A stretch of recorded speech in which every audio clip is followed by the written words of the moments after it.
Hai teman, selamat datang di channel Sekate New. Jangan lupa pada teman-teman untuk like, komen, dan subscribe supaya tidak ketinggalan update dari channel ini. Mimin ucapkan terima kasih. Selamat menyaksikan. Sandiwara bangkrut sang direktur ke istri, bab 60. Tapi siapa orang baik itu?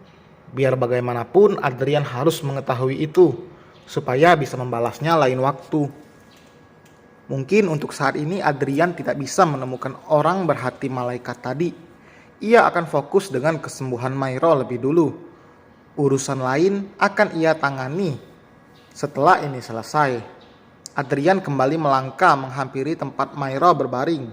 Lagi-lagi ia dikejutkan dengan kehadiran seorang pria di sisi Mairo. Entah siapa pria bertubuh tinggi jangkung dengan setelan jas itu yang berani mendatangi istrinya tanpa izin darinya.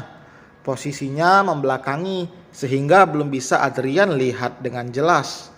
Namun pria itu lebih dulu menoleh sebelum Adrian bertanya. Lagi-lagi ia terkejut, bahkan merasa syok begitu melihat wajah sosok yang berdiri di sebelah istrinya itu. Selamat siang Pak Adrian, maaf jika saya lancang. Saya hanya... Sedang apa kamu di situ, Farel? Maaf kalau aku harus memanggil namamu secara langsung, karena ini bukan kantor. Keluarlah, sebelum aku semakin emosi melihatmu di situ. Adrian memotong cepat ucapan pria di hadapannya, yang tak lain adalah Farel, sambil menahan emosi bergejolak. Jika bukan di rumah sakit, mungkin tangannya tidak akan segan-segan memberi kenang-kenangan indah di pipinya itu. Entah bagaimana ceritanya Farel bisa berada di rumah sakit ini. Adrian tidak peduli andai pria itu tidak berhubungan dengan urusan pribadinya saat ini. Tapi fakta yang ada, dia justru berani masuk dan berdiri di sebelah Mairo. Sebelumnya maaf Pak Adrian. Farel melangkah sedikit menjauh dari bilik gorden. Tadi saya tidak sengaja melihat Humaira. Lagi-lagi ucapan Farel terhenti ketika melihat reaksi mendelik Adrian saat ia salah menyebut panggilan. Maksud saya Bu Mairo, istri Anda. Saya melihatnya saat di depan ruang UGD tadi. Pikir saya ada keramaian apa. Waktu saya lihat ternyata Bu Mairo sedang dibawa menggunakan brangkar dalam posisi pingsan. Jadi saya ikut masuk dan menanyakan pada orang yang membawanya kemari. Jelas Farel yang masih mendapatkan tatapan tajam dari Adrian. Sementara Adrian masih terdiam. Ia berdiri bersidekap sambil menanti kalimat demi kalimat yang pria di depannya akan sampaikan lagi. Karena dari yang ia dengar penjelasan itu nampaknya masih kurang. Dan berhubung Bu Mairo tidak ada yang mendampingi, karena saya tahu Anda pasti masih berada di kantor, jadi saya menemani sebentar setelah meminta suster menghubungi Anda. Dan benar, Farel melanjutkan penuturannya. Apa kamu yang membayar biaya administrasi istri saya? Tanya Adrian memastikan. Melihat Farel mengangguk pelan seraya tersenyum, Adrian menarik napas dalam. Ingin rasanya mengusir pria itu dari hadapannya. Akan tetapi dia telah berjasa di tengah-tengah kondisi genting dirinya saat ini. Rasanya konyol menjadi orang yang tidak tahu terima kasih. Namun di sisi lain Adrian justru merasa Farel telah menginjak-injak harga dirinya dengan melunasi biaya rumah sakit. Seakan ada tujuan lain di belakang kebaikannya yang meragukan itu. Besok akan segera saya transfer sebagai ganti uangmu. Meski begitu, Adrian berusaha tenang. Ia hanya menanggapi santai dengan janji yang akan diusahakannya besok. Tidak usah dipikirkan Pak Adrian, saya tidak mengharapkannya. Adrian benar-benar heran. Entah kenapa Farel selalu menanggapi emosi dirinya dengan senyum ramah dan santai. Benarkah dia sesabar itu hatinya? Benarkah dia sebaik itu? Apa karena ada alasan lain di balik tujuannya berbaik hati pada Adrian? Menjengkelkan, walau Adrian mengenal Farel sebelumnya sebagai pria baik hati, ia tetap tidak bisa menerima secara cuma-cuma bantuannya. Sudahlah, saya anggap itu hutang. Terima kasih dan pergilah. Adrian mengakhiri obrolan, kemudian berlalu begitu saja meninggalkan Farel yang mengangguk tersenyum. Ia masuk menuju bilik gorden Mairo berada. Entah berapa lama Mairo terbaring dengan tatapan terpejam di sini.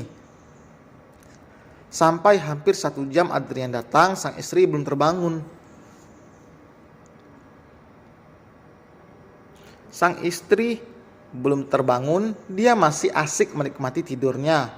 Dan saat ia terbangun, Adrian berharap tidak akan kesedihan yang terpancar di wajahnya.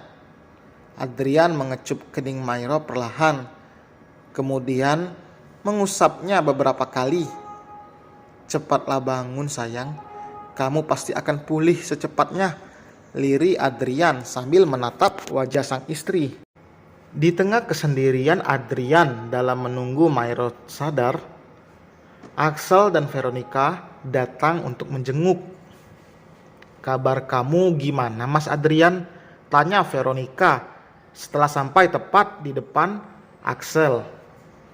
Ia kemudian memberikan 1 kantong kresek kecil itu pada suaminya. Sementara kantong kresek lebih besar ia berikan pada Adrian. Nih, camilan buat teman menunggu. Oh iya, kabar Mbak Mairo gimana? Bukannya menjawab, Adrian justru terdiam sambil memindai wanita di depannya cukup lama. Menyadari pemandangan berbeda yang Adrian lihat dari Veronica, ia terkejut tentunya. Wanita itu nampak lebih baik dari sebelumnya. Entah jampi-jampi apa yang Axel amalkan sehingga bisa merubah wanita agresif seperti Veronica itu menjadi lebih dewasa dan manis. Kok dia Mas? Kaget ya lihat aku? Pertanyaan Veronica mengalihkan pandangan Adrian seketika. Ia tersenyum simpul menyadari tebakan wanita itu memang benar. Aku senang melihat kalian berdua sangat serasi, ucapnya. Merasa dipuji, Axel terkekeh cukup lantang, sehingga menjadi pusat perhatian penghuni ruang UGD, termasuk dokter dan perawat yang berjaga. Tatapan mereka cukup tajam mengarah ke tempat Axel berada.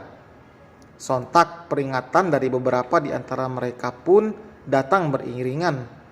Ada yang meminta Axel untuk diam, ada pula yang memintanya untuk keluar. Sementara Axel yang menyadari kesalahannya meminta maaf. Secepatnya kemudian izin berlalu keluar yang disusul Veronica di belakangnya. Pada akhirnya niat melihat Mairo pun tertunda. Pak Adrian, istri Anda sudah sadar. Tubuh Adrian tersentak tiba-tiba kala mendengar suara seorang wanita dari arah samping. Senyuman yang sempat menghias mengiringi berlalunya Axel dari ruang UGD perlahan memudar bersamaan dengan wajahnya yang menoleh cepat.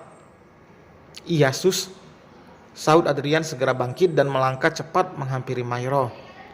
Adrian berdiri di sebelah Mairo. Dipandanginya wajah bidadari dunianya itu dengan sendu. Walau sudah sadar, nampaknya Mairo belum bisa berkata apapun. Kamu akan baik-baik saja sayang. Adrian lebih dulu bersuara, menenangkan hati sang istri. Aku akan selalu berada di sisimu, Mai, imbuhnya. Melihat linangan air mata menetes dari ujung matanya, Adrian hampir ikut menangis. Tidak kuat rasanya melihat kesedihan sang istri yang tidak bisa dijelaskan dan digambarkan. Dia pasti sudah menyadari semua yang terjadi. Maafkan aku Mas, Mairo pun bersuara. Aku tidak becus menjaga anak kita. Shh. Adrian mendiamkan Mairo pelan. Diusapnya kening sang istri setelah meninggalkan kecupan cukup lama di sana. Berjanjilah Mai, kita akan bangkit bersama. Kita tidak akan membiarkan keterpurukan terus menghampiri hati kita. Mairo mengangguk cepat. Beberapa kali wajahnya ia paksa tersenyum, meski dalam hati begitu tersayat. Kamu tahu, Mai, takdir Tuhan itu tidak akan pernah bisa dilawan. Umur anak kita memang hanya sampai di sini saja. Jadi yang harus kita lakukan adalah mengikhlaskan. Lagi-lagi, Mairo mengangguk mengerti. Adrian lega, ternyata sang istri lebih kuat dari yang ia duga. Walau tangisan itu menemani, setidaknya Mairo menerima dengan ikhlas akan kepergian calon anak yang belum sempat dia lahirkan. 5 menit setelah obrolan Adrian dan Mairo, seorang dokter cantik mendatangi bilik mereka. Dialah yang menindak kuret Mairo setelah ini. Dengan ramah, dokter muda bernama Aisyah itu meminta izin pada Adrian untuk membawa Mairo menuju ruang tindakan, yang juga diikuti Adrian di belakang. Setelah dia pun mendapatkan izin menemani hingga kuret selesai. Dan selesai teman, terima kasih telah mendengarkan. Jangan lupa like, komen, dan subscribe. Selamat beraktivitas, sampai berjumpa di bab berikutnya. Bye.